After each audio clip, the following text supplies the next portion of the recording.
तो दोस्तों आज की इस वीडियो में हम बात करने जा रहे हैं लीव द वर्ल्ड बिहाइंड नाम की इस मूवी के बारे में, जो कि नेटफ्लिक्स पर हमें 2023 में देखने को मिली थी और आप सभी ने हमारी वीडियो को भी बड़ा प्यार दिया था। उसी के बाद ये इसका दूसरा पार्ट है जिसके अंदर इसकी पूरी एक्सप्लेनेशन होगी, साथ ही साथ प्री प्रोडक्शन, रिलीजिंग, कास्टिंग, यानी टोटल सारी कुछ जानकारी इसके बारे में होने वाली है। इसका रिव्यू भी मैं आपको बताऊँगा। पहले रेटिंग जान लेते हैं। इसके IMDb जो रेटिंग रही है 6.5 की रही है, जो कि बहुत धांसू है। साथ ही साथ इसने लगभग ये जो रेड टोमेटोज़ पर रेटिंग प्राप्त की है 75% की ज़बरदस्त रेटिंग है, यानी दोनों जगह की रेटिंग ज़बरदस्त है। और अब आगे चलकर इसके बारे में जानना चालू कर। लीव द वर्ल्ड बिहाइंड एक 2023 अमेरिकी सर्वनाशकारी मनोवैज्ञानिक थ्रिलर फिल्म है जो सैम एस्मेल द्वारा लिखित और निर्देशित है। ये रुमान आलम के 2020 के उपन्यास पर आधारित है। फिल्म में Julia Roberts, Mahershala Ali, Ethan Hawke, Myha'la और केविन बेकन ने अभिनय किया है, क्योंकि वे फ़ोन, टेलीविज़न और अन्य नियमित रूप से उपयोग की जाने वाली तकनीक में क्रमिक तेजी से होने वाली गिरावट को समझने का प्रयास करते हैं, जो एक संभावित प्रलय की ओर इशारा करता है। लीव द वर्ल्ड बिहाइंड का वर्ल्ड प्रीमियर 25 अक्टूबर 2023 को AFI फेस्ट में हुआ था। इसे नेटफ्लिक्स द्वारा 8 दिसंबर 2023 को स्ट्रीमिंग रिलीज से पहले 22 नवंबर 2023 को चुनिंदा सिनेमाघरों में रिलीज किया गया था। इसे आलोचकों से सकारात्मक समीक्षा मिली। कथानक: मिथ्याचारी अमांडा सैंडफोर्ड 3 अपने पति क्ले और उनके बच्चों आर्ची और रोज के साथ गुणवत्तापूर्ण समय बिताने के लिए एक अवकाश किराए पर अचानक सप्ताहांत की छुट्टी की व्यवस्था करती है। किराने का सामान खरीदते समय अमांडा एक आदमी को बड़ी मात्रा में डिब्बाबंद भोजन और पानी इकट्ठा करते हुए देखती है। बाद में, जब परिवार पास के समुद्र तट पर आराम कर रहा था, तो वे किनारे पर आए एक तेल टैंकर से बच निकले। जब वे घर लौटते हैं, तो उन्होंने देखा कि टीवी और वाईफाई काम नहीं कर रहे हैं और हिरणों का एक जोड़ा उन्हें घूर रहा है। उस रात मालिक जॉर्ज G.H. स्कॉट और उनकी बेटी रूथ घर पहुंचे।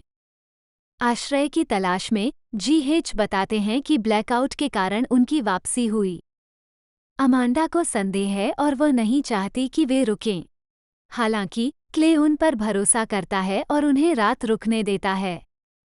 अगली सुबह रोज निराश है कि वाईफाई और टीवी अभी भी बंद हैं, जिसने उसे फ्रेंड्स सीरीज का समापन देखने से रोक दिया है। अमांडा ने अपने फोन पर ब्लैकआउट के बारे में 4 समाचार अलर्ट देखे, जिनमें से तीसरा हैकर्स के बारे में है और अंतिम एक दूषित संदेश दिखाता है। रोज को पिछवाड़े में हिरणों का एक बड़ा झुंड गतिहीन दिखाई देता है। व्यवधानों के बारे में जानने और वाईफाई को ठीक करने का प्रयास करते हुए क्ले शहर चला जाता है, जबकि G.H. अपने पड़ोसी के घर जाता है। क्ले मदद मांगने वाली एक स्पेनिश भाषी महिला को छोड़ देता है और ड्रोन से अरबी में लिखे पर्चे गिराता है, जबकि G.H. पड़ोसी के घर की खोज करता है, पास के समुद्र तट पर एक विमान दुर्घटना के मलबे की खोज करता है और दूसरे को बाल बचाता है। कहीं और रोज आर्ची के साथ पास के जंगल में चलता है, जहां वे एक खाली शेड में आते हैं और आर्ची वापस जाते समय अपने टखने से एक टिक हटा देती है। घर लौटकर G.H. अमांडा को अपने द्वारा देखी गई घटनाओं के बारे में बताता है। उनका मानना है कि राष्ट्रव्यापी उपग्रह कनेक्टिविटी बाधित हो गई है, लेकिन तेज, तीखी आवाज से उनका संपर्क टूट गया है। अमांडा आपूर्ति जमा करने वाले व्यक्ति को याद करती है, जिसे G.H. मानता है कि वह उसका ठेकेदार डैनी है। क्ले उस पत्रक के साथ हिला हुआ लौटता है, जिसका आर्ची आंशिक रूप से अमेर का के लिए मृत्यु के रूप में अनुवाद करता है।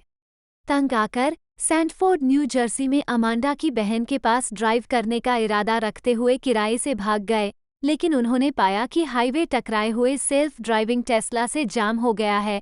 वे अधिक आने वाली कारों से बाल बचते हैं और उन्हें G.H. के घर लौटने के लिए मजबूर होना पड़ता है।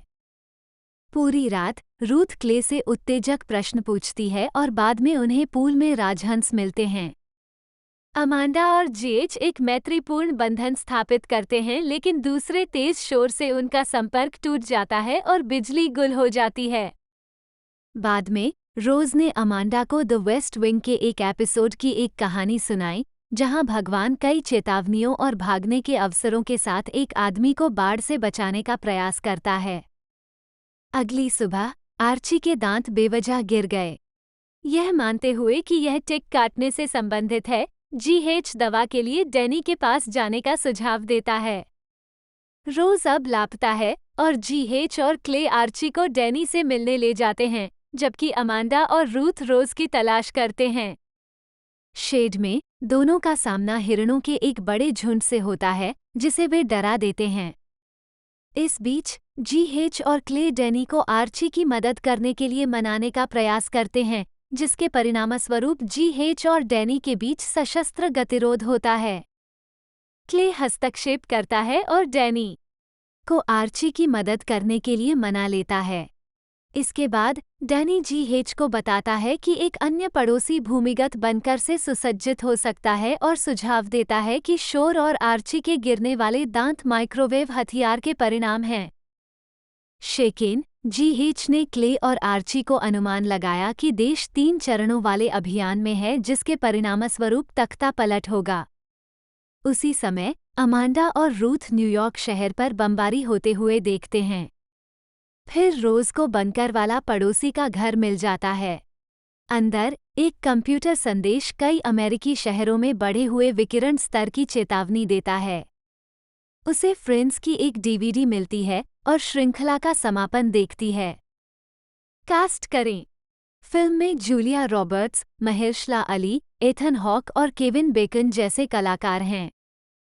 अमांडा सैंडफोर्ड के रूप में Julia Roberts, Mahershala Ali G H Scott के रूप में, क्ले सैंडफोर्ड के रूप में Ethan Hawke, Myha'la Ruth Scott के रूप में, रोज सैंडफोर्ड के रूप में फराह मैकेंजी, आर्ची सैंडफोर्ड के रूप में चार्ली इवांस, डैनी के रूप में केविन बेकन, वेनेसा एस्पिलागा साल्वाडोरा के रूप में।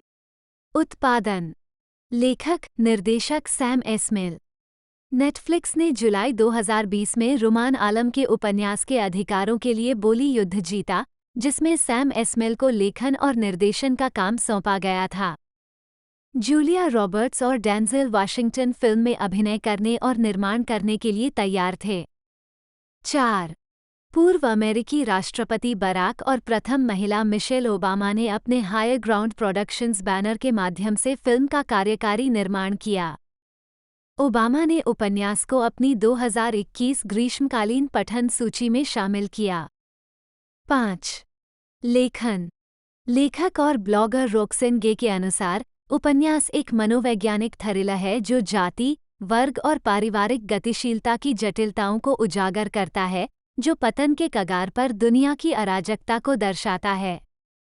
हैम्पटन की भव्य सेटिंग में एक श्वेत परिवार की ब्रुकलिन घर में आरामदायक लेकिन असाधारण जीवन नहीं से छुट्टियां 3 एक अवास्तविक मोड़ लेती है जब काले घर के मालिक अप्रत्याशित रूप से आते हैं। लेखन प्रक्रिया के दौरान ओबामा ने एस्मेल को पटकथा पर अपने विचार पेश किए। इस्माइल ने कहा, उनके पास पात्रों और उनके प्रति हमारी सहानुभूति के बारे में बहुत सारे नोट्स थे। मुझे कहना होगा कि वह एक बड़े फिल्म प्रेमी हैं और वह सिर्फ उन चीज़ों के बारे में नोट्स नहीं दे रहे थे जो उनकी पृष्ठभूमि से थीं। वह थे पुस्तक के एक प्रशंसक के रूप में नोट्स दे रहा था और वह वास्तव में एक अच्छी फिल्म देखना चाहता था। 5. कास्टिंग और फिल्मांकन। सितंबर 2021 में महेरशाला अली को वाशिंगटन की जगह फिल्म में लिया गया था, जिन्होंने परियोजना छोड़ दी थी। 6. एथन हॉक और मायाहा ला हेरोल्ड जनवरी 2022 में शामिल हुए। 7. 8. फिल्मांकन अप्रैल 2022 में लॉन्ग आइलैंड पर शुरू हुआ, 9 द अप स्टूडियो द्वारा डिज़ाइन किए गए घर में। 10. अतिरिक्त फिल्मांकन मई 2022 में कटोना, न्यूयॉर्क में हुआ। 11. Sound track. मैक क्वेले ने फिल्म के लिए एक मूल स्कोर तैयार किया जिसमें 9 नोट्स शामिल थे और यह फ्रांसीसी संगीतकार ओलिवर मेसियन और उनके मेसियन मोड अर्थात मोड 3 से प्रेरित था।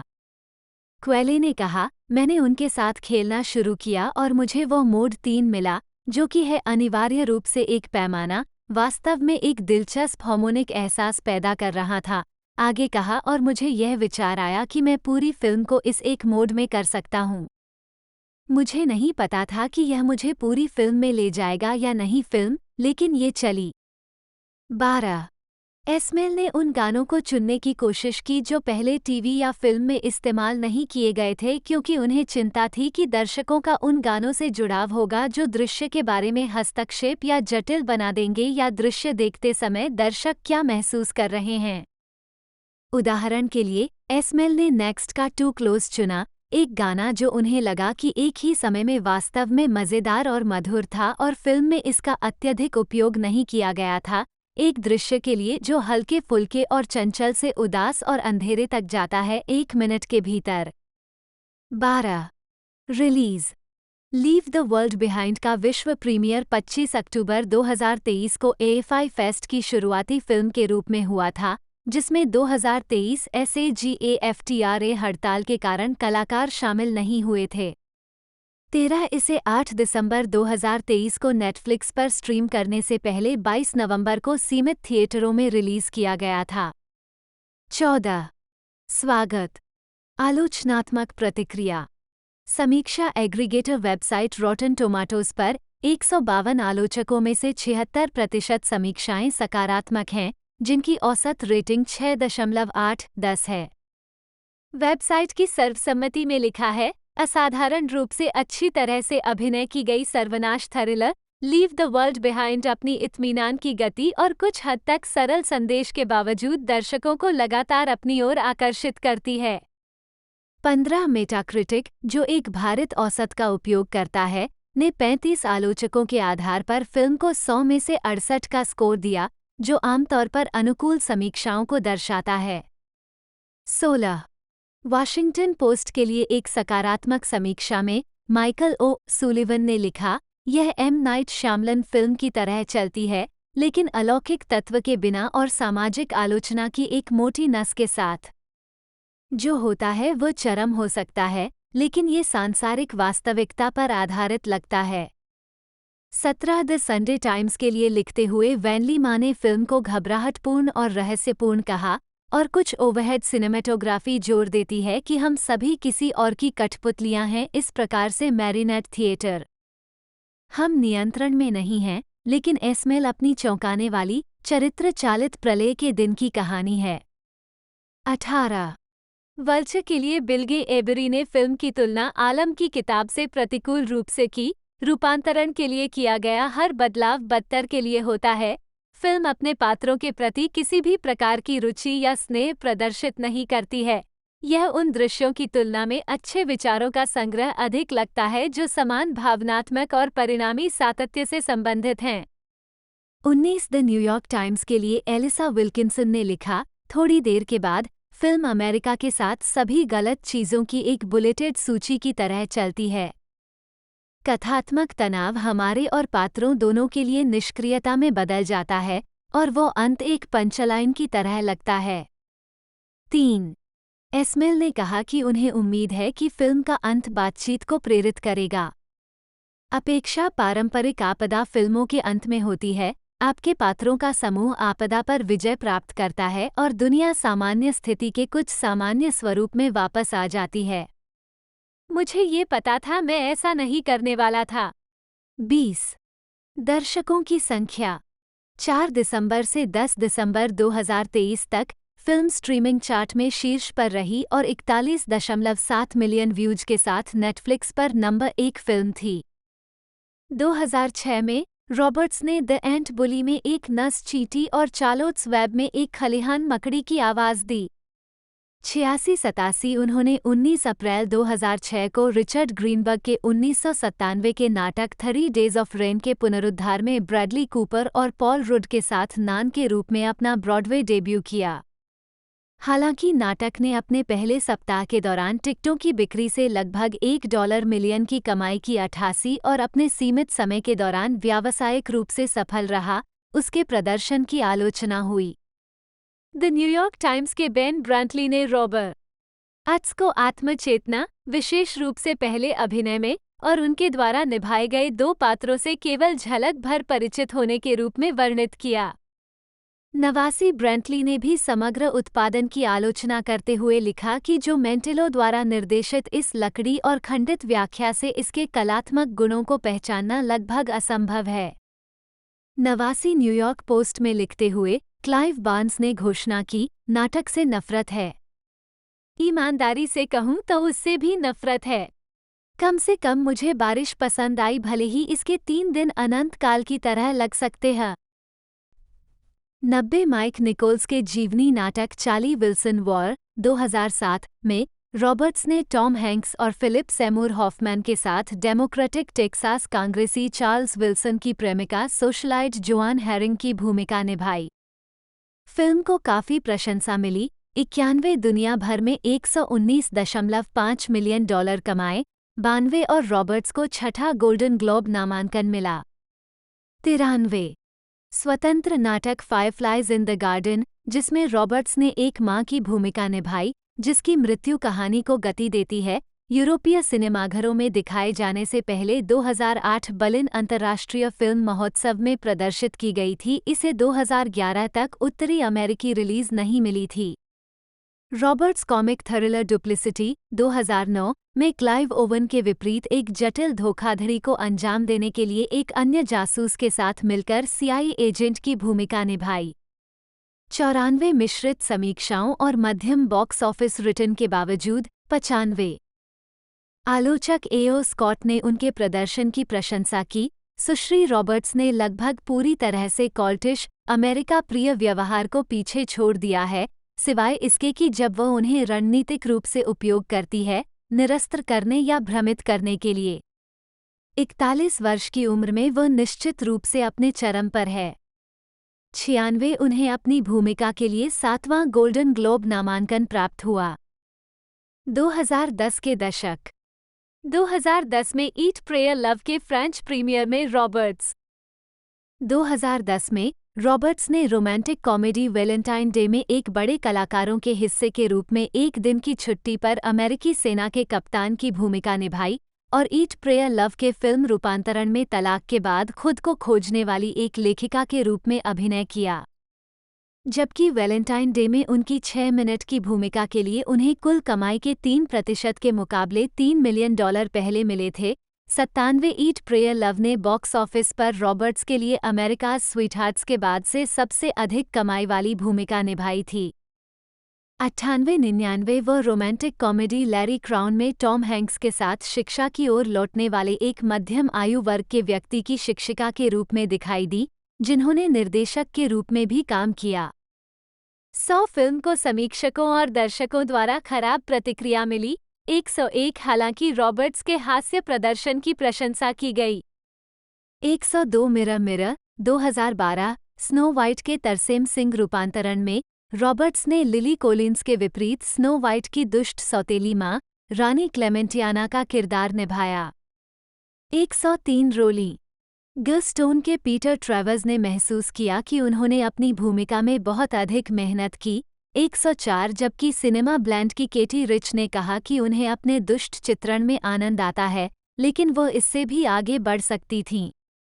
105 मिरर मिरर ने वैश्विक स्तर पर $183 मिलियन की कमाई की। 2013 में रॉबर्ट्स ने मैरिल स्ट्रीप और इवान मैकग्रेगर के साथ ब्लैक कॉमेडी ड्रामा अगस्त ओसिस काउंटी में अभिनय किया, जो एक बेकार परिवार के बारे में है जो अपने पिता के अचानक गायब हो जाने पर पारिवारिक घर में फिर से एकजुट हो जाता है। 106 उनके प्रदर्शन ने उन्हें अन्य प्रशंसाओं के अलावा golden globe award, screen actors guild award, critics choice award और सर्वश्रेष्ठ सहायक अभिनेत्री के लिए अकादमी अवार्ड के लिए नामांकित किया। 107,108,109,110 यह उनका चौथा अकादमी पुरस्कार नामांकन था। 1-1-1-2014 में रॉबर्ट्स ने लैरी क्रेमर के एड्स युग के नाटक द नॉर्मल हॉट के टेलीविजन रूपांतरण में डॉक्टर लिंडा लाउबेंस्टीन पर आधारित एक चरित्र डॉक्टर एम्मा ब्रुकनर के रूप में अभिनय किया, जो HBO पर प्रसारित हुआ। फिल्म को समीक्षकों द्वारा सराहा गया और वैनिटी फेयर ने अपनी समीक्षा में लिखा, रॉबर्ट्स इस बीच धर्मी एरिन ब्रोकोविच इन गुस्से के साथ गुनगुनाते हैं। इस और अगस्त के बीच ओसिस काउंटी वो भंगुर भूमिका निभाते हुए अपने लिए एक अच्छी नई जगह बना रही हैं महिलाएं जो विस्फोटक स्वभाव के माध्यम से अपना प्यार और चिंता दिखाती हैं। 114 उनकी भूमिका ने उन्हें लघु श्रृंखला या मूवी में उत्कृष्ट सहायक अभिनेत्री के लिए प्राइम टाइम एमी पुरस्कार के लिए नामांकन दिलाया। 115 रॉबर्ट्स ने 2014 में makers women who make America के दूसरे सीजन का एक एपिसोड वीमेन इन हॉलीवुड सुनाया। 116 और 2015 में गिवेंची के स्प्रिंग समर अभियान में दिखाई दिए। 117-118 उन्होंने इस रूप में अभिनय किया सीक्रेट इन देयर आइज 2015 में निकोल किडमैन और चिवेटल इजियोफो के साथ एक दुखी माँ, जो इसी नाम की 2009 की अर्जेंटीना फिल्म का रीमेक है। दोनों लेखक एडुआर्डो सचेरी के उपन्यास ला प्रीगुंटा डे सज ओगोस पर आधारित हैं। 119 मूल फिल्म के विपरीत अमेरिकी संस्करण को नकारात्मक समीक्षा मिली और दर्शक मिलने में असफल रहे। 120 आयरिश टाइम्स के डोनाल्ड क्लार्क ने निष्कर्ष निकाला कि कलाकारों द्वारा किया गया एक अच्छा काम परियोजना के चारों ओर लटके समझौते की भावना को पूरी तरह से हिला नहीं सकता। 121-2016 में रॉबर्ट्स ने गैरी मार्शल के साथ पुनर्मिलन किया और कथित तौर पर रोमांटिक कॉमेडी मदर्स डे में एक कुशल लेखिका की भूमिका निभाते हुए, जिसने अपने बच्चे को गोद लेने के लिए दिया था, 4 दिन की शूटिंग के लिए $3 मिलियन का शुल्क प्राप्त किया, जिसकी आलोचनात्मक और व्यावसायिक आलोचना कमजोर थी। पर प्रतिक्रिया 122 उनकी अगली फिल्म रिलीज जोडी फोस्टर की थ्रिलर मनी मॉन्स्टर थी, जिसमें उन्होंने जॉर्ज क्लूनी और जैक ओ कोनेल के साथ एक टेलीविजन निर्देशक के रूप में अभिनय किया। 123 सिडनी मॉर्निंग हेरल्ड के सैंड्रा हॉल ने कहा, ये हॉलीवुड मेलोड्रामा हो सकता है लेकिन यह अपनी श्रेणी में सबसे ऊपर है, जिससे क्लूनी और रॉबर्ट्स को स्टार पावर के मूल्य को प्रदर्शित करने का हर मौका मिलता है। 124 फिल्म ने दुनिया भर में $93 और 30 सेंट मिलियन की सम्मानजनक कमाई की। 125-126 Roberts 2018 Toronto international film festival में होमकमिंग के प्रीमियर में भाग लेते हुए। सैम एस्मेल, जन्म 17 सितंबर 1977, एक अमेरिकी फिल्म और टेलीविजन निर्माता, निर्देशक और पटकथा लेखक हैं, जो प्रोडक्शन कंपनी एस्मेल कॉर्प चलाते हैं। उन्हें पुरस्कार के निर्माता, लेखक और निर्देशक के रूप में जाना जाता है। विजेता यूएसए नेटवर्क टेलीविजन श्रृंखला मिस्टर रोबोट 2015-2019, जिसमें रामी मालेक ने अभिनय किया। उन्होंने फीचर फिल्में कॉमेट 2014 और लीव द वर्ल्ड बिहाइंड 2023 लिखी और निर्देशित की। उन्होंने प्रशंसित अमेज़न प्राइम वीडियो मनोवैज्ञानिक थ्रिलर होमकमिंग 2018-2020 के पहले सीजन का निर्माण और निर्देशन किया, जिसमें जूलिया रॉबर्ट्स और जेनिल मोने ने अभिनय किया। 3 और यूएसए के ब्रियार पैच 2020, स्टार्स के गैसलिट 2022 का निर्माण किया और पीकॉक की एंजेलिन 2022 और द रिजॉर्ट 2022। एस्मेल का काम अक्सर अलगाव, प्रौद्योगिकी और अमेरिकी समाज के विषयों पर केंद्रित होता है।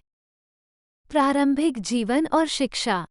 एस्मेल का जन्म न्यू जर्सी के होबोकेन में मिस्र के आप्रवासी माता-पिता के यहाँ हुआ था।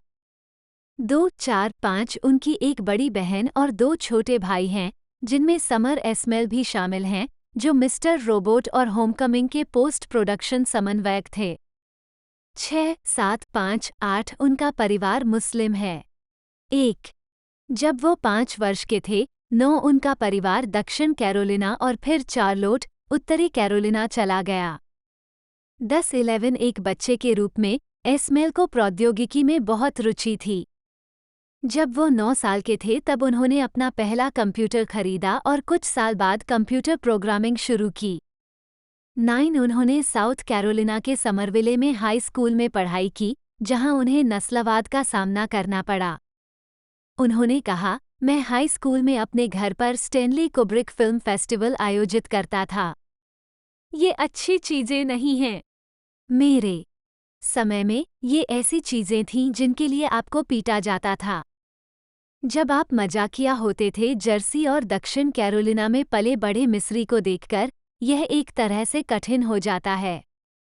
9/12 अंततः परिवार सीवल, न्यू जर्सी वापस चला गया, जहां एस्मेल ने 1995 में वाशिंगटन टाउनशिप हाई स्कूल से स्नातक की उपाधि प्राप्त की। 11/13 एस्मेल ने न्यूयॉर्क विश्वविद्यालय में दाखिला लिया, जहां उन्होंने फिल्म और कंप्यूटर विज्ञान का अध्ययन किया। 14 उन्होंने 1998 में विश्वविद्यालय के टिश स्कूल ऑफ आर्ट से स्नातक की उपाधि प्राप्त की। 15-16 स्कूल में पढ़ाई के दौरान ईमेल हैक करने के आरोप में शैक्षणिक परिवीक्षा पर रखे जाने से पहले एस्मेल ने इसकी कंप्यूटर लैब में काम किया था। 17-10 स्नातक होने के बाद उन्होंने पोर्टल विजन नामक अपनी खुद की आईएसपी सॉफ्टवेयर कंपनी स्थापित करने से पहले कुछ समय के लिए एक इंटरनेट स्टार्टअप के लिए काम किया। 5-20 साल की उम्र में उन्होंने .com बूम के दौरान उद्यम पूंजी निधि में $6 मिलियन अमेरिकी डॉलर जुटाए, लेकिन जब ब्रॉडबैंड इंटरनेट ने डायल अप की जगह लेना शुरू कर दिया तो सॉफ्टवेयर जल्दी ही पुराना हो गया। 14 डार्टमाउथ कॉलेज के रचनात्मक लेखन कार्यक्रम में कुछ समय के लिए भाग लेने के लिए उन्होंने अध्यक्ष और मुख्य प्रौद्योगिकी अधिकारी का पद छोड़ दिया। 5 एस्मेल 2001 में लॉस एंजल्स चले गए, जहां उन्होंने एएफआई कंजर्वेटरी में भाग लिया। 4/18 उन्होंने 2004 में निर्देशन में ललित कला में स्नातकोत्तर की उपाधि प्राप्त की। 4/19 करियर 2004-2014 प्रारंभिक करियर और धूमकेतु 2004 में एएफआई कंजर्वेटरी से स्नातक होने के बाद एस्मेल को काम खोजने के लिए संघर्ष करना पड़ा और छोटी-मोटी नौकरियां करनी पड़ीं। उन्होंने कुछ वर्षों तक सहायक फिल्म संपादक के रूप में काम किया और अंततः पर्दे के पीछे की विशेषताओं और टेलीविजन विशेष के पोस्ट प्रोडक्शन पर्यवेक्षक के रूप में अपना करियर स्थापित करने में सक्षम हुए। 2021-22 उनके काम में लाइफटाइम और A&E के लिए रियलिटी टेलीविजन शो के एपिसोड को संपादित करने में मदद करना और कॉमेडी सेंट्रल HBO की वृत्तचित्र श्रृंखला टूरगास्म और HBO फर्स्ट लुक 23 और दिल के लिए स्टैंड अप स्पेशल शामिल थे। The fast and the furious franchise के लिए फीचर बनाना, साथ ही 2010 A&E documentary the battle for late night का पर्यवेक्षण करना। 24 जब पूर्णकालिक संपादक के रूप में काम नहीं कर रहे थे, तब एस्मेल ने पटकथा लिखने का काम किया। 5 अपने करियर, हॉलीवुड और उसकी फिल्मों से निराश होकर एस्मेल ने अपनी फीचर फिल्में लिखना शुरू कर दिया। 4 उनकी पटकथा, सीक्वल, रीमेक और रूपांतरण 2008 की ब्लैक लिस्ट में शामिल हो गए, जो 600 से अधिक उत्पादन कंपनियों और सबसे अधिक पसंद की जाने वाली मोशन पिक्चर पटकथाओं के फिल्म अधिकारियों का वार्षिक सर्वेक्षण था, जो अभी तक निर्मित नहीं हुई हैं। 18 इसके बाद वो हॉलीवुड में प्रतिनिधित्व पाने में सक्षम हो गए और एक पटकथा लेखक के रूप में अधिक काम करना शुरू कर दिया। 25 उन्होंने एक और पटकथा लिखी जो अगले वर्ष ब्लैक लिस्ट में आ गई और लेखक ब्रायन बर्टिनो के साथ हॉरर फिल्म मॉकिंगबर्ड का सह लेखन किया, जो 2014 में रिलीज हुई थी। 14 अपने जुनून, निर्देशन पर ध्यान केंद्रित करने से पहले उन्होंने वर्षों तक गंभीरता से लिखा। उन्होंने अपनी स्वयं की फीचर लेंथ निर्देशित पहली फिल्म कॉमेट लिखना शुरू किया, जिसे 2014 में IFC फिल्म्स द्वारा रिलीज किया गया था। 26 कॉमेट का premiere Los Angeles film festival में हुआ और बॉक्स ऑफिस पर सीमित रिलीज हुई। 5 2014-2020 मिस्टर रोबोट और होमकमिंग। मिस्टर रोबोट, ये भी देखें मिस्टर रोबोट गर्भाधान और विकास। मूल रूप से इसे कॉमेट की अनुवर्ती फीचर फिल्म के रूप में देखते हुए एस्मेल ने 2000 के दशक के अंत में तकनीकी थ्रिलर मिस्टर रोबोट पर काम करना शुरू किया, जो 2008 के वित्तीय संकट और अरब स्प्रिंग से प्रेरित था। 17-27 उन्होंने कहा है कि मुख्य पात्र इलियट स्वयं का पतला पर्दा संस्करण है। 28 इलियट की तरह एस्मेल भी सामाजिक चिंता से ग्रस्त है और न्यू जर्सी के वाशिंगटन टाउनशिप से है। 6-11 बाद में उन्हें जो लिखा था उसे लेने और 4 या 5 सीजन के शो के लिए एक पायलट बनाने के लिए प्रेरित किया गया। 29 एनोनिमस कंटेंट से प्रबंधन हासिल करने के बाद 30 एसमेल ने अपने प्रोजेक्ट कई अलग अलग टेलीविजन नेटवर्कों को सौंपे और 2014 में यूएसए नेटवर्क के साथ शो विकसित करना शुरू किया। 31 मिस्टर रोबोट का प्रीमियर 24 जून 2015 को यूएसए नेटवर्क पर हुआ। एसमेल श्रृंखला के निर्माता, कार्यकारी निर्माता और मुख्य लेखक हैं। 32 सीजन 2 से शुरुआत करते हुए एसमेल ने शो के सभी एपिसोड का निर्देशन भी किया। कुल मिलाकर उन्होंने इसके 45 एपिसोड में से 38 का निर्देशन किया। एक शो के पहले सीजन को समीक्षकों द्वारा सराहा गया था और एसमेल को अन्य पुरस्कारों के अलावा 2 एमीज के लिए नामांकित किया गया था। शो के निम्नलिखित 3 सीजन क्रमशः जुलाई 2016, अक्टूबर 2017 और अक्टूबर 2019 में प्रीमियर हुए। 2015 के एक साक्षात्कार में एसमेल ने अपने काम पर दूसरी पीढ़ी के अमेरिकी के रूप में अपने अनुभवों के प्रभाव को समझाते हुए कहा, मैं उन अलग थलग शख्सियतों के बारे में लिखता हूं जो दूसरों के साथ नहीं जुड़ सकते हैं और जो अमेरिकी संस्कृति से दूर हैं। ये है ऐसा कुछ नहीं जो मैं सचेत रूप से कर रहा हूं, बल्कि यह कुछ ऐसा है जो अमेरिका में बड़े होने के मेरे अनुभव के कारण मेरे अंदर समाहित हो गया है। 33 मिस्टर रोबोट की व्यापक पहचान के बाद एसमेल ने अपनी खुद की प्रोडक्शन कंपनी एसमेल कॉर्प बनाई। 2017 की शुरुआत में एसमेल को यूनिवर्सल पिक्चर्स द्वारा बरमूडा ट्रायंगल के आसपास केंद्रित एक फिल्म का निर्माण करने के लिए बुलाया गया था, लेकिन तब से उत्पादन नहीं किया गया है। के माध्यम से 34 घर वापसी। मुख्य लेख, घर वापसी टीवी श्रृंखला। एसमेल अमेज़न वीडियो श्रृंखला होमकमिंग के कार्यकारी निर्माताओं और निर्देशकों में से एक थे, जिसमें जूलिया रॉबर्ट्स और बॉबी कैनावले ने अभिनय किया था। उन्हें शो के निर्देशन के लिए मजबूत समीक्षा मिली, जिसका प्रीमियर नवंबर 2018 में हुआ था। 35 2018 में एसमेल ने पत्रकार और निर्माता एंडी ग्रीनवाल्ड के साथ टेलीविजन शो ब्रियरपैच बनाने पर काम किया, जिन्होंने पहले यूएसए में mister robot after show hacking robot की मेज़बानी की थी। शो, जिसे एसमेल के कार्यकारी ने निर्मित किया था, को 2019 में यूएसए नेटवर्क द्वारा चुना गया था। ये शो 2020 में होमकमिंग के दूसरे सीजन के साथ रिलीज किया गया था। फरवरी 2019 में ये घोषणा की गई थी कि एसमेल ने यूनिवर्सल कंटेंट प्रोडक्शंस के साथ अपनी कंपनी के लिए 4 साल की विशेष डील पर हस्ताक्षर किए हैं, जिसके साथ उन्होंने पहले ही मिस्टर रोबोट, होमकमिंग और ब्रियरपैच का निर्माण किया है। 36 इस घोषणा के बाद विकास में कई परियोजनाओं की घोषणा की गई, जिन्हें अगले कुछ वर्षों में बेचा और उत्पादित की या जाएगा। 2019 में ये घोषणा की गई थी कि एसमेल लॉस एंजल्स छद्म सेलिब्रिटी एंजेलिन पर आधारित एनबीसी यूनिवर्सल स्ट्रीमिंग सेवा पीकॉक के लिए एमी रोसम के साथ एक सीमित श्रृंखला विकसित कर रहा था। 37 2020 की पहली छमाही के दौरान निर्मित एंजेलिने अंततः 19 मई 2022 को रिलीज हुई। 38 2021 वर्तमान करियर विस्तार। सितंबर 2020 में एसमेल ने एबीसी को 2 नाटक बेचे। 39 जनवरी 2021 में उनमें से पहले शो एक्ट्स ऑफ क्राइम के लिए एक पायलट का आदेश दिया गया था, लेकिन नेटवर्क द्वारा उसे नहीं चुना गया। 41 फरवरी 2020 में ये भी घोषणा की गई थी कि एसमेल वाटरगेट घोटाले के स्लो बर्न पॉडकास्ट के कवरेज पर आधारित होमकमिंग सहयोगी जूलिया रॉबर्ट्स के साथ एक नई टेलीविजन श्रृंखला का निर्माण करेगा। 42 गैसलिट शीर्षक से उत्पादन वसंत 2021 में शुरू हुआ और अप्रैल 2022 में स्टार्स पर इसका प्रीमियर हुआ। 43 इसके अलावा 2020 में ये घोषणा की गई कि एसमेल नेटफ्लिक्स के लिए जूलिया रॉबर्ट्स अभिनीत उपन्यास लीव द वर्ल्ड बिहाइंड के एक फिल्म रूपांतरण का निर्देशन करेंगे। महेशला अली, एथन हॉक और मायाहा ला हेरोल्ड।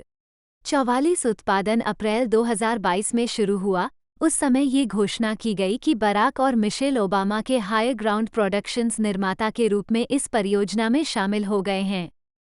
45 जून 2021 में ये घोषणा की गई थी कि पीकॉक ने द रिजॉर्ट को चुना है, जो एक डार्क कॉमेडी टेलीविजन श्रृंखला है जिसमें रिजॉर्ट्स में हुई सच्ची अपराध कहानियां शामिल हैं। 46 पहली बार 2020 में घोषणा की गई। एस्मेल, जो कार्यकारी निर्माता के रूप में कार्यरत हैं, ने पटकथा लेखक एंडी सियारा के साथ परियोजना विकसित की। 47 8 एपिसोड की श्रृंखला का निर्माण 2022 में शुरू हुआ। 46 मार्च 2022 में एप्पल ने 1927 के विज्ञान फाई क्लासिक मेट्रोपोलिस के टेलीविजन रूपांतरण की श्रृंखला बनाने का आदेश दिया, जिसे एस्मेल द्वारा लिखा, निर्देशित और निर्मित किया जाएगा। परियोजना पहली बार 2016 में सामने आई थी। 4-8-4-9-1-8 जून 2023 को ये घोषणा की गई कि परियोजना रद्द कर दी गई है। 50 विकास में 2018 से एस्मेल यूनिवर्सल पिक्चर्स और Mr Robot star Rami Malek के साथ एक फिल्म विकसित कर रहा है, जो टैमर एल-नोरी और केविन मॉरर के संस्मरण American Radical Inside the World of an Undercover Muslim FBI agent पर आधारित है। कहानी 9/11 के बाद एजेंसी के लिए काम करने वाले एक मुस्लिम FBI एजेंट पर केंद्रित है। 51 प्रारंभिक घोषणा के 2 साल बाद सितंबर 2020 में ये घोषणा की गई कि पटकथा लेखक नाजरीन चौधरी फिल्म को लिखने के लिए जुड़े हुए हैं। 52 2019 तक एस्मेल और मालेक एक अन्य अज्ञात परियोजना पर भी एक साथ काम कर रहे थे। 29 फरवरी 2020 में ये घोषणा की गई थी कि एस्मेल कोंडे नास्ट के नए वायर्ड स्टूडियो के लिए शुरुआती परियोजनाओं में से एक विकसित करेगा। टेल टेल हॉट कहा जाता है। उनकी फिल्म इसी नाम के 2019 वायर्ड लेख पर आधारित है। 53 उन्होंने 2021 में निर्देशक जूलियस ओना के साथ टेलीविजन श्रृंखला द अमेरिकन थ्रोन विकसित करना शुरू किया। 54 प्री प्रोडक्शन के विभिन्न चरणों में अन्य परियोजनाओं में पॉल फीग के साथ निर्मित कॉमेडी फॉल्स अलार्म और एक तट रक्षक पर आधारित एक लघु श्रृंखला शामिल है। केंद्रित प्रक्रियात्मक 55-56 एस्मेल NBCU के लिए बैटलस्टार गैलेक्टिका फ्रेंचाइजी के लिए एक श्रृंखला भी विकसित कर रहा है, जिसमें माइकल लेस्ली श्रोता के रूप में काम करेंगे। 5758-2019 तक वह UCP ऑडियो नेटवर्क के लिए दिस एंड अप नामक एक स्क्रिप्टेड पॉडकास्ट श्रृंखला का भी निर्माण कर रहे हैं। 59 व्यक्तिगत जीवन 2018 में एस्मेल और उनकी पत्नी एमी रोसुम 2 साल तक डेटिंग करने के बाद अगस्त 2015 में एस्मेल ने अभिनेत्री एमी रोसुम से सगाई कर ली। 60 उन्होंने अपनी पहली फिल्म कॉमेट में उन्हें निर्देशित किया था। 61 दोनों ने 28 मई 2017 को न्यूयॉर्क शहर के एक सुधार आराधनालय में शादी की। 62-63 उनके 2 बच्चे हैं, एक बेटी जन्म मई 2021, 64 और एक बेटा जन्म अप्रैल 2023। 65 एस्मेल अरबी में धारा प्रवाह है, विशेष रूप से गोल्डन ग्लोब्स में अपने स्वीकृति भाषण का कुछ हिस्सा इसी भाषा में देता है। 66 एस्मेल सामाजिक चिंता विकार से पीड़ित है और इसमें मदद करने का श्रेय वो अपनी पत्नी रोसुम को देता है। 10 एस्मेल अपना समय न्यूयॉर्क शहर और लॉस एंजल्स के बीच बांटता है।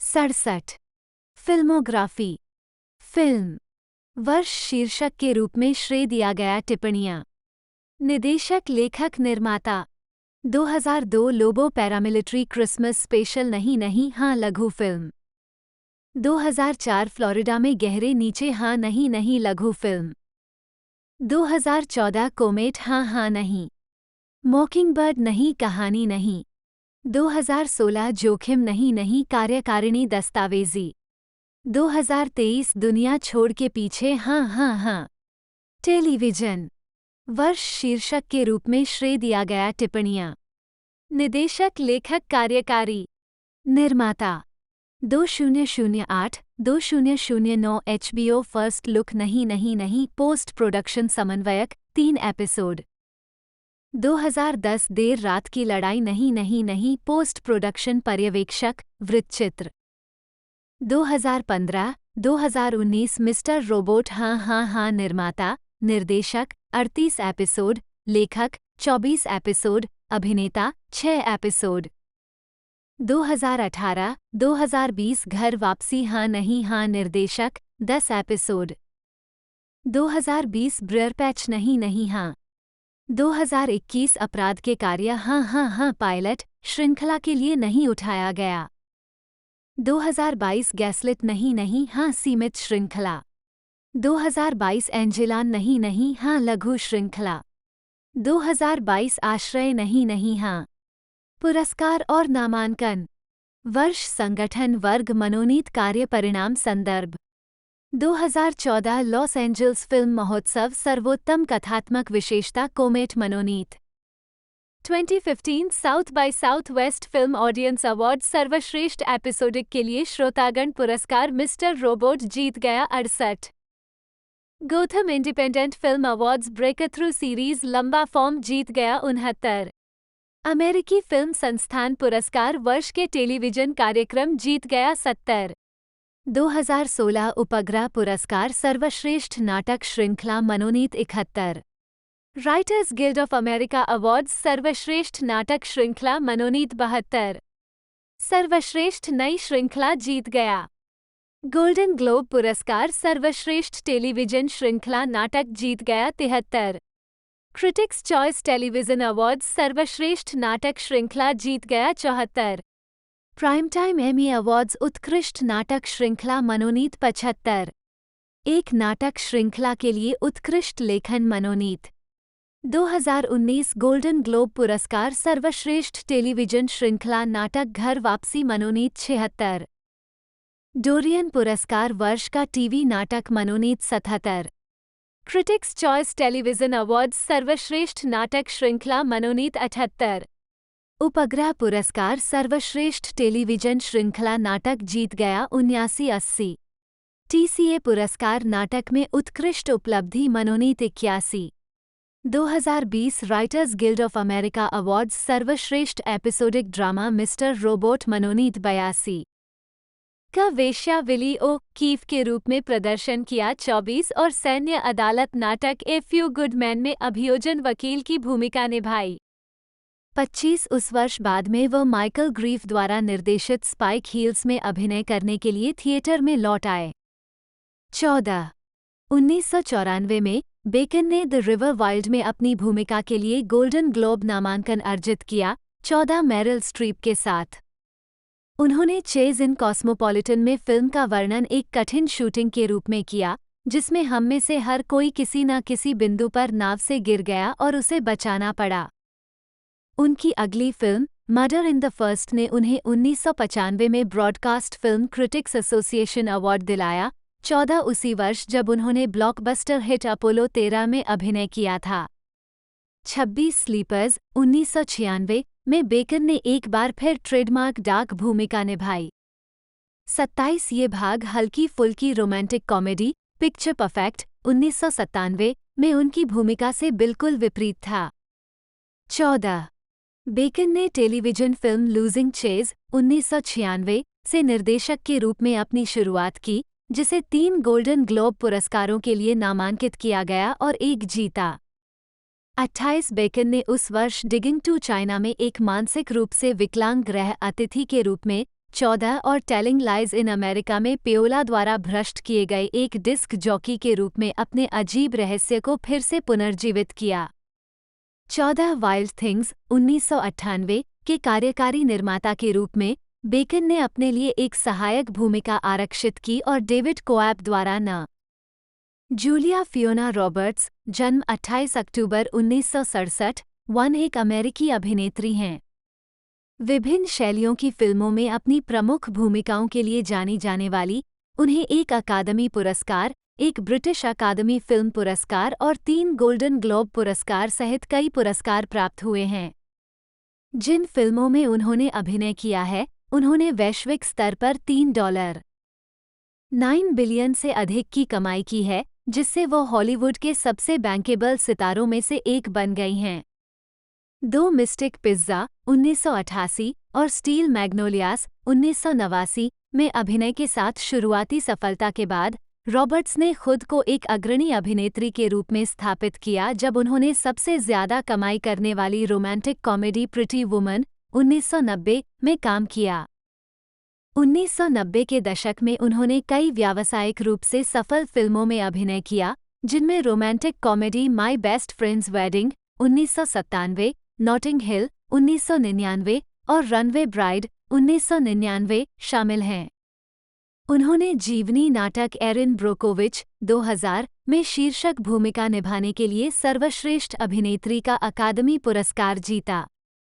रॉबर्ट्स ने अगले दशकों में oceans 11 2001, oceans 12 2004, Charlie Wilson's war 2007, Valentine day 2010, ईट प्रेयर लव 2010, अगस्त, ओसेस काउंटी 2013 के साथ फिल्म में और अधिक सफलता हासिल की। वंडर 2017, टिकट टू पैराडाइज 2022 और leave the world behind 2023। Roberts को HBO television film the normal hot 2014 के लिए प्राइम टाइम एमी पुरस्कार नामांकन भी मिला। अमेज़न प्राइम वीडियो मनोवैज्ञानिक थ्रिलर श्रृंखला होमकमिंग 2018 के पहले सीजन में उनकी पहली नियमित टेलीविजन भूमिका थी और स्टार्स में माथा मिशेल की भूमिका निभाई। राजनीतिक सीमित श्रृंखला गैसलिट 2022। अभिनय के अलावा Roberts production company Red Om Films चलाती हैं, जिसके माध्यम से उन्होंने विभिन्न परियोजनाओं के लिए कार्यकारी निर्माता के रूप में काम किया है। साथ ही अमेरिकन गर्ल फ्रेंचाइजी 2004-2008 की पहली 4 फिल्मों के लिए भी काम किया है। उन्होंने 2009 से लैंकोमे के लिए वैश्विक राजदूत के रूप में काम किया है। वह 1990 के दशक के दौरान और 2000 के दशक की पहली छमाही में दुनिया की सबसे अधिक भुगतान पाने वाली अभिनेत्री थीं।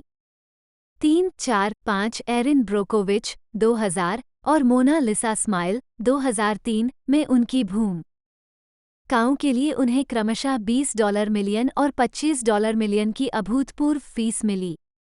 2020 तक रॉबर्ट्स की कुल संपत्ति $250 मिलियन होने का अनुमान लगाया गया था। 6 पीपल मैगजीन ने उन्हें रिकॉर्ड 5 बार दुनिया की सबसे खूबसूरत महिला का खिताब दिया है। 7. प्रारंभिक जीवन और परिवार। रॉबर्ट्स का जन्म 28 अक्टूबर 1967 को अटलांटा के उपनगर स्मिना, जॉर्जिया में हुआ था। 8 बेटी लू ब्रिडेमस और वाल्टर ग्रेडी रॉबर्ट्स के घर। 8-9 वह अंग्रेजी, स्कॉटिश, आयरिश, वेल्श, जर्मन और स्वीडिश मूल की है। 10-11 उनके पिता एक बैप्टिस्ट थे, उनकी मां एक कैथोलिक थीं। 12 और उनका पालन पोषण कैथोलिक हुआ। 13-14 उनके बड़े भाई एरिक रॉबर्ट्स, जन्म 1956, जिनसे वह 2004 तक कई वर्षों तक अलग रहीं। बड़ी बहन लिसा रॉबर्ट्स गिलान, जन्म 1965 और भतीजी एम्मा रॉबर्ट्स भी अभिनेता हैं। उनकी एक छोटी सौतेली बहन भी थी जिसका नाम नैन्सी मोट्स था। प्रशस्ति पत्र आवश्यक। रॉबर्ट्स के माता-पिता एक समय के अभिनेता और नाटककार संयुक्त राज्य सशस्त्र बलों के लिए नाट्य प्रस्तुतियों में प्रदर्शन करते समय मिले थे। बाद में उन्होंने मिडटाउन में जूनिपर स्ट्रीट के पास अटलांटा में Atlanta actors and writers workshop 15 की सह स्थापना की। जब वे जूलिया की उम्मीद कर रहे थे, तब उन्होंने डेकाटूर, जॉर्जिया में एक बच्चों का अभिनय स्कूल चलाया। कोरेटा और मार्टिन लूथर किंग जूनियर के बच्चे स्कूल में पढ़ते थे। वाल्टर रॉबर्ट्स ने उनकी बेटी योलांडा के लिए अभिनय कोच के रूप में काम किया। 16 क्षेत्र में एकमात्र नस्लीय रूप से एकीकृत थिएटर मंडली चलाने में उनकी सेवा के लिए आभार और रॉबर्ट्स की वित्तीय कठिनाइयों के कारण 17 जब जूलिया का जन्म हुआ तो कोरेटा किंग ने रॉबर्ट्स के अस्पताल के बिल का भुगतान किया। 181920 रॉबर्ट्स के माता-पिता की शादी 1955 में हुई। उनकी मां ने 1971 में तलाक के लिए अर्जी दी। 1972 की शुरुआत में तलाक को अंतिम रूप दिया गया। 1972 से रॉबर्ट्स स्मिना, जॉर्जिया में रहे, जहां उन्होंने Fitzhugh Lee Elementary School, Griffin Middle School और कैंपबेल हाई स्कूल में पढ़ाई की। 1972 में उनकी मां ने माइकल मोट्स से शादी की, जो दुर्व्यवहारी था और अक्सर बेरोजगार था। रॉबर्ट्स ने उसका तिरस्कार किया। 23 दंपति की एक बेटी नैन्सी थी, जिसकी 37 साल की उम्र में 9 फरवरी 2014 को नशीली दवाओं के अत्यधिक सेवन के कारण मृत्यु हो गई। 24 विवाह 1983 में समाप्त हो गया। जब बेट्टी लू ने क्रूरता के आधार पर मोट्स को तलाक दे दिया, उसने कहा था कि उससे शादी करना उसके जीवन की सबसे बड़ी गलती थी। 23 जब रॉबर्ट्स 10 वर्ष की थीं, तब उनके अपने पिता की कैंसर से मृत्यु हो गई। 25 रॉबर्ट्स बचपन में पशु चिकित्सक बनना चाहते थे। 26 वह अपने स्कूल बैंड में शहनाई बजाती थी। 27-28 मिना के कैंपबेल हाई स्कूल से स्नातक होने के बाद उन्होंने जॉर्जिया स्टेट यूनिवर्सिटी में दाखिला लिया, लेकिन स्नातक नहीं हुईं। बाद में वह अभिनय में अपना करियर बनाने के लिए न्यूयॉर्क शहर चली गईं। वहां पहुंचकर उन्होंने क्लिक मॉडलिंग एजेंसी के साथ अनुबंध किया और अभिनय कक्षाओं में दाखिला लिया। 29-30 आजीविका 1980 के दशक 13 फरवरी 1987 को प्रसारित एपिसोड द सर्वाइवर में डेनिस फरीना के साथ सीरीज क्राइम स्टोरी के पहले सीजन में एक किशोर बलात्कार पीड़िता के रूप में अपनी पहली टेलीविजन उपस्थिति के बाद रॉबर्ट्स ने एक उपस्थिति के साथ बड़े पर्दे पर अपनी शुरुआत की। ड्रामेडी सेटिस्फैक्शन 1988 लियाम नीसन और जस्टिन बेटमैन के साथ एक बैंड सदस्य के रूप में जो ग्रीष्मकालीन कार्यक्रम की तलाश में था, उन्होंने 1987 में ब्लड रेड में अपने भाई एरिक के साथ एक छोटी सी भूमिका निभाई थी, हालांकि उनके पास केवल 2 शब्द के संवाद था और यह 1989 तक रिलीज नहीं हुई थी।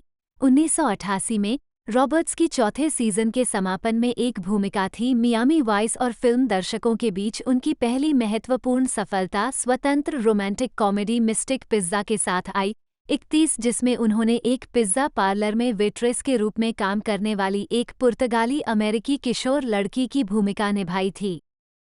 रोजर एबर्ट ने रॉबर्ट्स को प्रचंड ऊर्जा के साथ एक प्रमुख सौंदर्य के रूप में पाया और देखा कि यह फिल्म किसी दिन उन फिल्मी सितारों के लिए जानी जा सकती है। जी नहीं, उन्होंने स्टार बनने से पहले प्रदर्शित किया था। इस फिल्म के सभी युवा अभिनेताओं के पास वास्तविक उपहार हैं। 32 स्टील मैग्नोलियास 1989 में, जो रॉबर्ट हार्लिंग के 1987 के इसी नाम के नाटक का फिल्म रूपांतरण है, रॉबर्ट्स ने सैली फील्ड, डॉली पार्टन, शर्ली मैक्लेन और डैरिल हन्ना के साथ मधुमेह से पीड़ित एक युवा दुल्हन की भूमिका निभाई। फिल्म निर्माता लॉरा डन और विन्ना राइडर दोनों को देख रहे थे जब कास्टिंग डायरेक्टर ने जोर देकर कहा कि वे रॉबर्ट्स को देखें, जो उस समय मिस्टिक पिज्जा का फिल्मांकन कर रहे थे।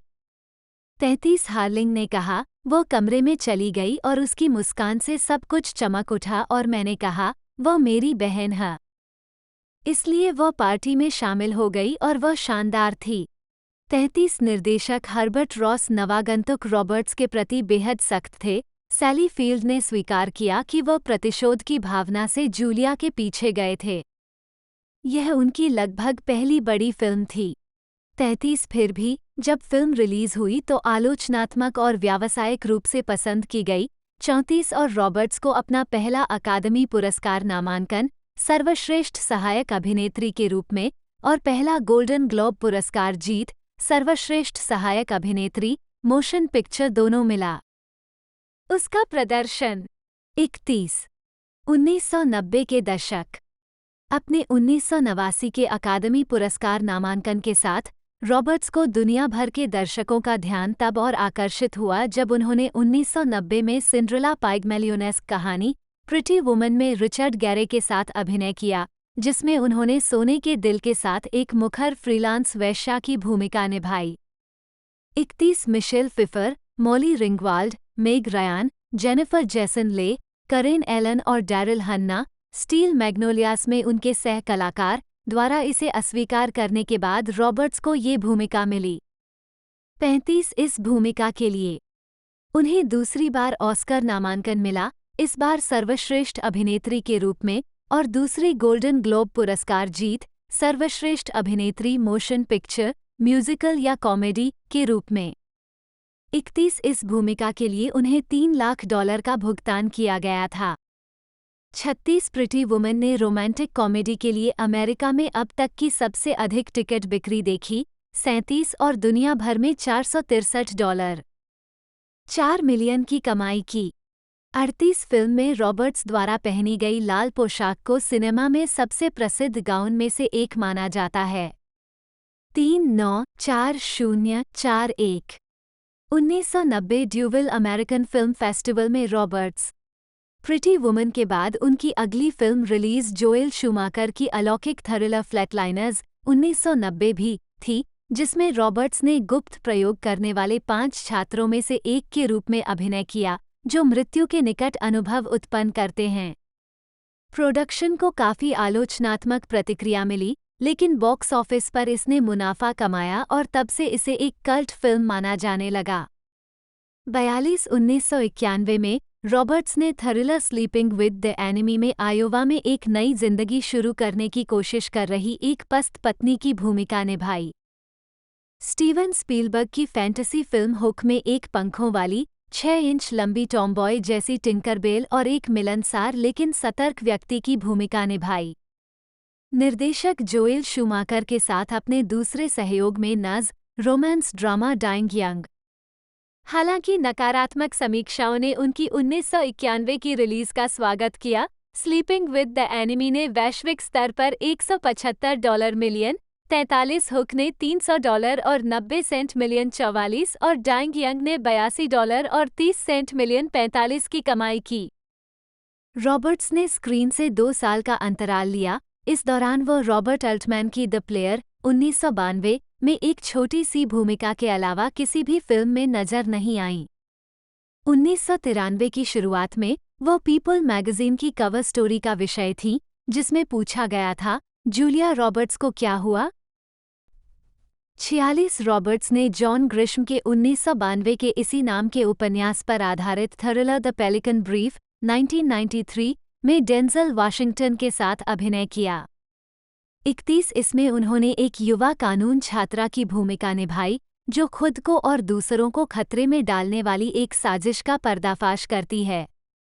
ये फिल्म व्यावसायिक रूप से सफल रही और इसने दुनिया भर में $195.2 मिलियन की कमाई की।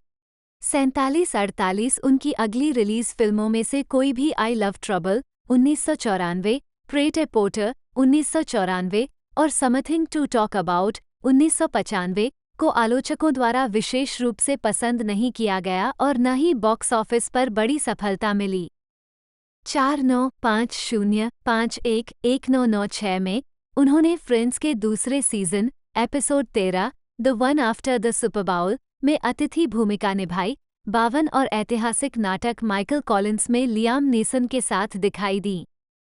31 मारे गए आयरिश क्रांतिकारी नेता की मंगेतर किटी किरनन का चित्रण। स्टीफन फ्रीयर्स की मैरी रेली उनकी 1996 की दूसरी फिल्म आलोचनात्मक और व्यावसायिक रूप से असफल रही। 53-54 1990 के दशक के अंत तक रॉबर्ट्स को रोमांटिक कॉमेडी शैली में नई सफलता मिली। पीजे होगन की माई बेस्ट फ्रेंड्स वेडिंग 1997 में उन्होंने डेमोट मुलरोनी, कैमरून डियाज और रूपर्ट एवरेट के साथ एक खाद्य समीक्षक की भूमिका निभाई, जिसे एहसास होता है कि वह अपने सबसे अच्छे दोस्त से प्यार करती है और उसके किसी से शादी करने का फैसला करने के बाद उसे वापस पाने की कोशिश करती है।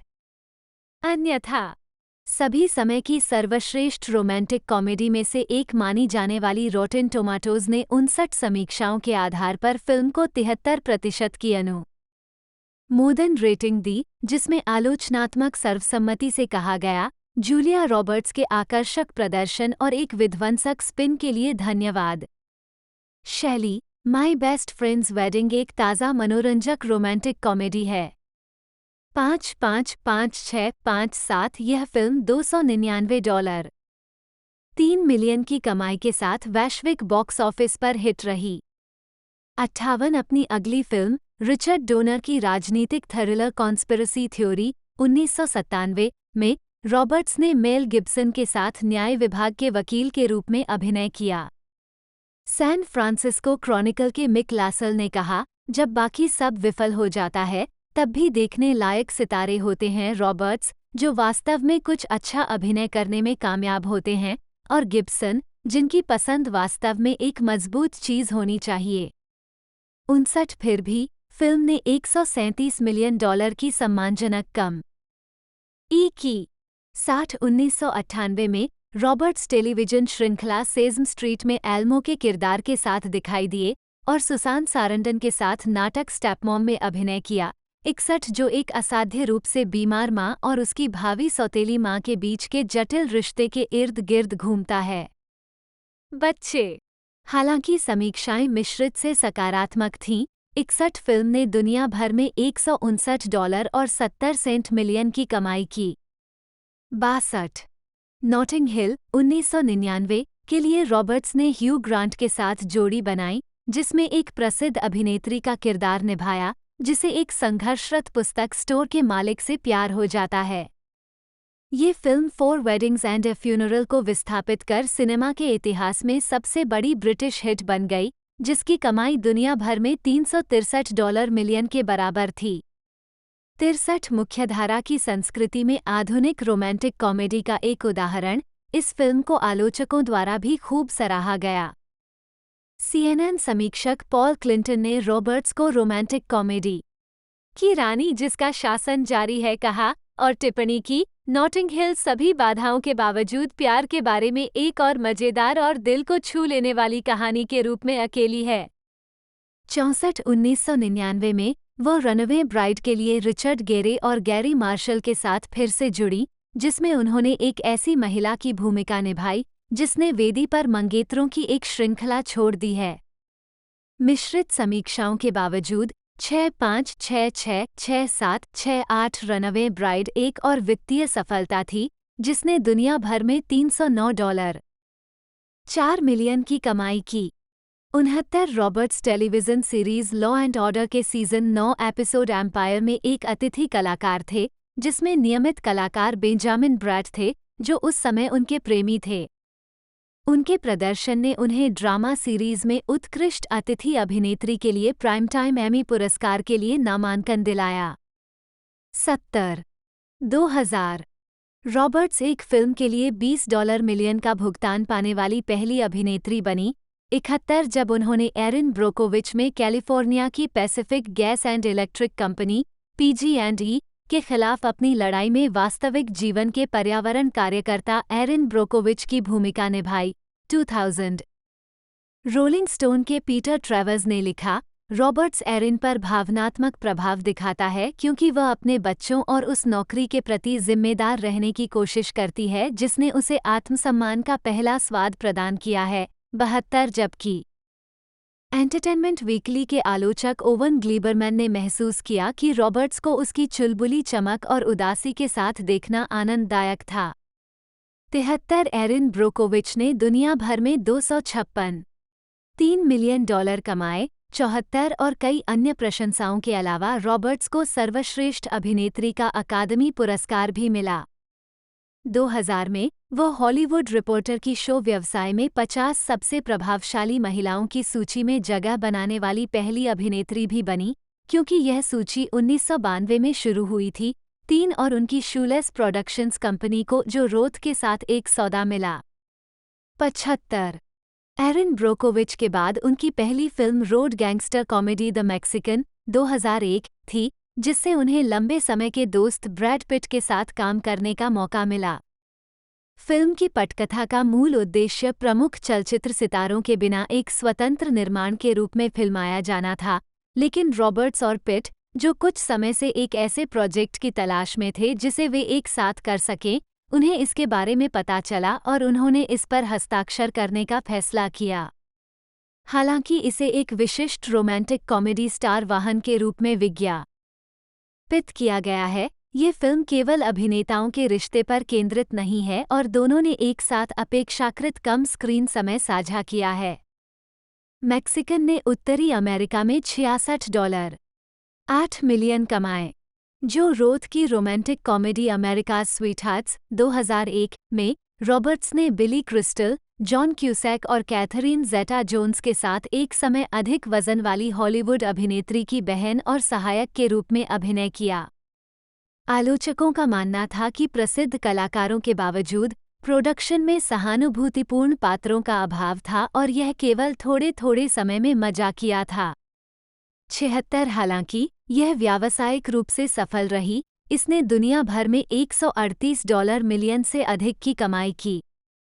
77 2001 में रिलीज हुई अपनी आखिर फिल्म में रॉबर्ट्स ने एरन ब्रोकोविच के निर्देशक स्टीवन सोडरबर्ग के साथ मिलकर ओशियंस 11 बनाई, जो 1960 में इसी नाम की फिल्म की रीमेक थी, जिसमें जॉर्ज क्लूनी, ब्रैड पिट और मैट डैमन सहित कई कलाकार शामिल थे। दोस्तों इस मूवी के बारे में बात रॉबर्ट्स की ने जाए तो नेता मूवी भी डैनी बहुत ओशन बढ़िया क्लूनी थी की और मूवी पूर्व का पत्नी बजट भी टेस बहुत ओशन बढ़िया की था, भूमिका लगभग 50 निभाई, से 60 जो मिलियन मूल डॉलर्स रूप के से बजट में एंजी इसे बनाया डिकिंसन गया द्वारा था निभाई और गई इसने जो थी। कलेक्शन दिया वो भी बहुत आलोचकों धांसू और था। बॉक्स साथ ऑफिस ही पर साथ इसके समान बारे रूप में से मैंने आपको सफल सारी कुछ ओशियंस जानकारी 11 बताई दी दुनिया है भर प्री में प्रोडक्शन रिलीजिंग $450 कास्टिंग के बारे मिलियन में। की कुल अब कमाई के ज़्यादा से साथ ज़्यादा हो वर्ष की सके तो वीडियो 5वीं को शेयर सबसे करने की अधिक कोशिश कमाई करने कीजिएगा वाली और दूसरी फिल्म बन वीडियो भी गई। आ चुकी हैं। तो दोस्तों 78 आज की इस वीडियो में इतना ही, 2002 मिलते में हैं अगले रॉबर्ट्स वीडियो में।